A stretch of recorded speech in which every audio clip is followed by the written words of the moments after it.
पेश है आपके लिए कोऑर्डिनेशन केमिस्ट्री का छोटू वीडियो। इसके अंदर मैं आपको रिवीजन करवाता हूं और इंपॉर्टेंट टॉपिक्स को भी बताता हूं। इसके अलावा भी मैंने haloalkanes, solution, electrochemistry, chemical kinetics के ऑलरेडी अपलोड कर रखे हैं। आप वन शॉट्स वाली प्लेलिस्ट से चेकआउट कर सकते हैं। तो यार ध्यान से देखते चलना, जो भी बताऊं टू द पॉइंट में बात करने वाला हूं। तो सबसे पहले है आईयूपैक नेमिंग, जिससे दो तरह के क्वेश्चन पूछे जाते हैं। आपको फॉर्मूला देते हैं, नेम पूछते हैं, नेम देते हैं, फॉर्मूला पूछते हैं। ठीक है, इसके लिए आपको ना सबसे पहले पता होना चाहिए कि लिगेंड्स को नेमिंग कैसे करनी है। तो ये कुछ लिगेंड्स मैंने लिखे हैं, जैसे NH3 में अमीन लिखना है, डबल एम आएगा, CN को साइनाइडो, बाकी में कुछों में आइडो आपको लिख देना तो हो जाएगा। EN आपका डाइडेंटेट होता है, इथेन 1,2 डायमीन ब्रैकेट में लिखना होता है। इसके अलावा जो हेलोजेंस होते हैं, क्लोरीन, फ्लोरीन, ब्रोमीन, आयोडीन, उसको क्लोराइडो, आइडाइडो, ब्रोमाइडो ऐसे करके लिखना है। उसके अलावा ये आ जाता है हमारा एम्बीडेंटेड लिगेंड, जैसे कि ONO है। अब ONO का मतलब ये नाइट्राइडो इसको लिखते हैं हम, लेकिन ये भी लिखना है कि ऑक्सीजन से लिंकेज है। ONO लिखा है तो मतलब ऑक्सीजन से लिंकेज है, और NO2 लिखा है मतलब N से लिंकेज है, तो ये चीज़ है। इसके अलावा OX हमारा ऑक्सिलेटो होता है। तो इस तरह के और भी जो आपके लिगेंड्स हैं उनकी नेमिंग आपने चेक कर लेनी है। तो सबसे पहला आ जाता है यार, इसमें ना कैटेगरी में डिवाइड करने वाला हूँ। यहाँ पे देखो, ये जो ब्रैकेट के अंदर है ना, ये पूरा ये हमारा होता है कॉम्प्लेक्स कंपाउंड। अब ये कॉम्प्लेक्स, अब पोटेशियम तो आपको सबको पता है मेटल होता है, मेटल आर इलेक्ट्रो पॉजिटिव, तो ये पॉजिटिव होगा, ये नेगेटिव। मतलब जो हमारी कॉम्प्लेक्स एंटिटी है वो हमारी अनायन है।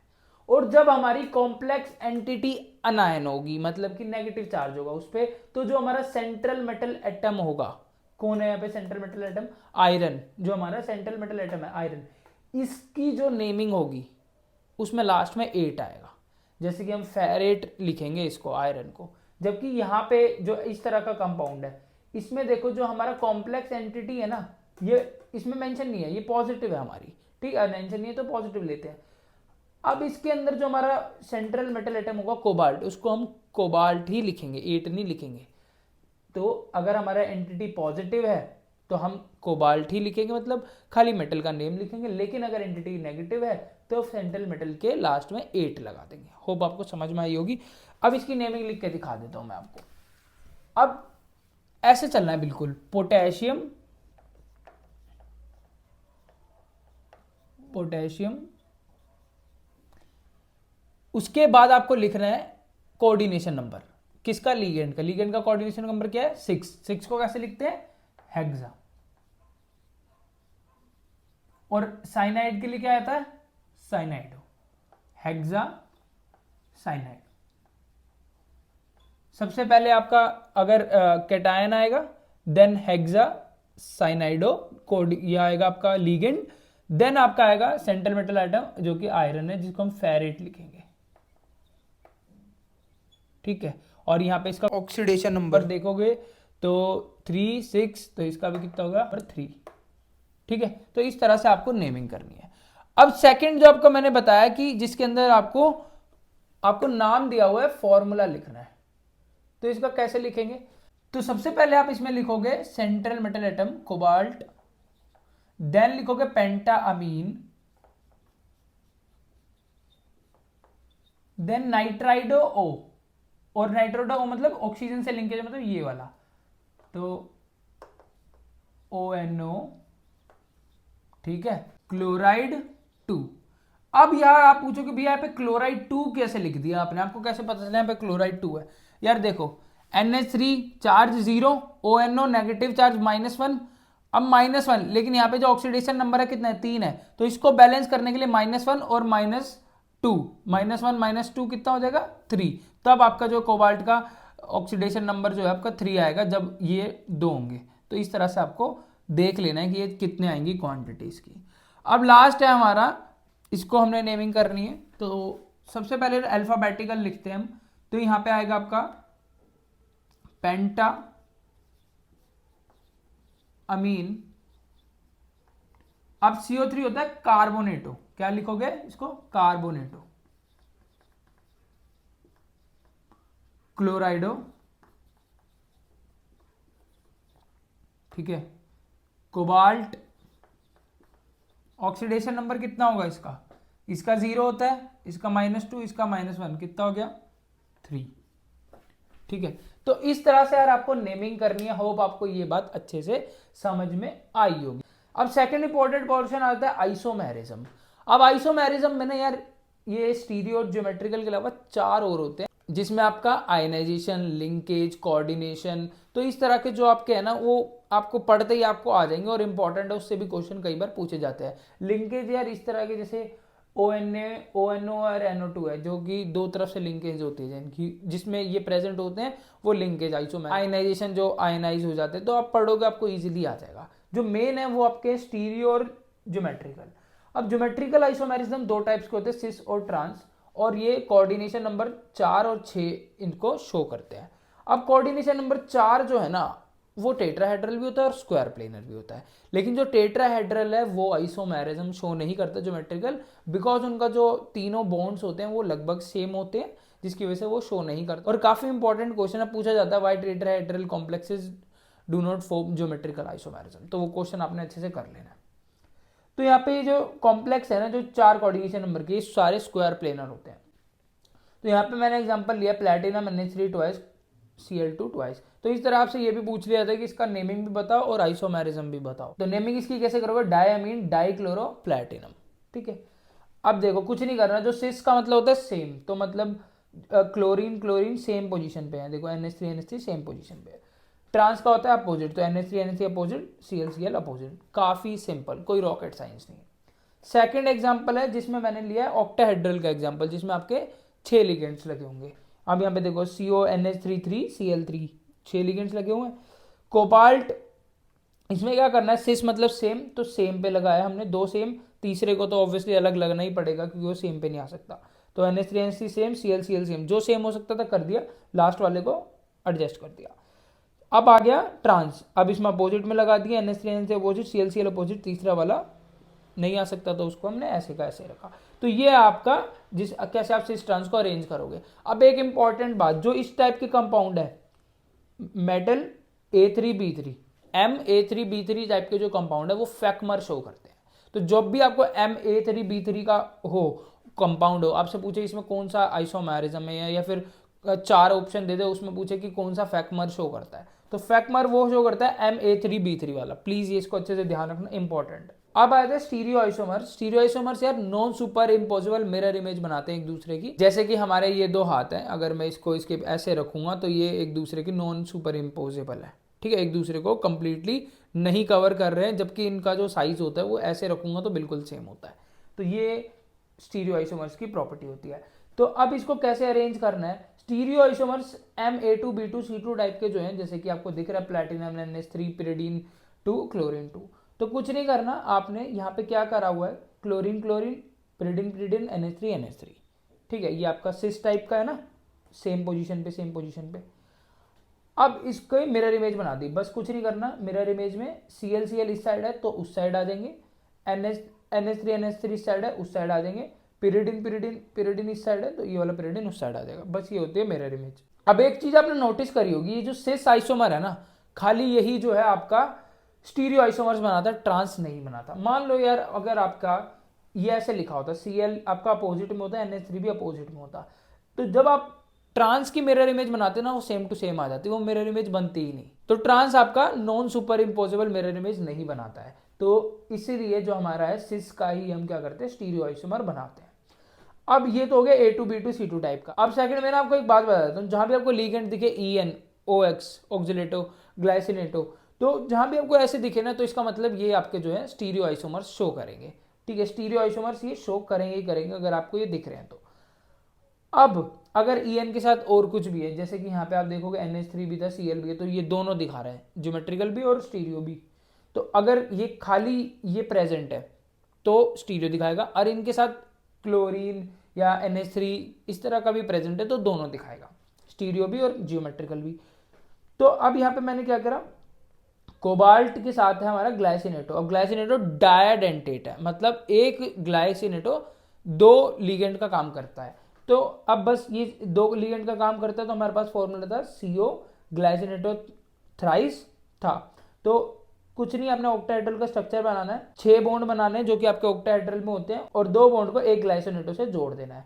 इसकी मिरर इमेज कैसे बनाओगे, ये उस साइड चले जाएगा, ये इस साइड आ जाएगा, ये वाला उस साइड चले जाएगा। मिरर इमेज बनाना बहुत आसान है, कोई रॉकेट साइंस नहीं है, तो आप इजीली बना लोगे। मैंने आपको बता दिया जहां भी ये दिखे आपको स्टीरियो आइसोमर्स होंगे।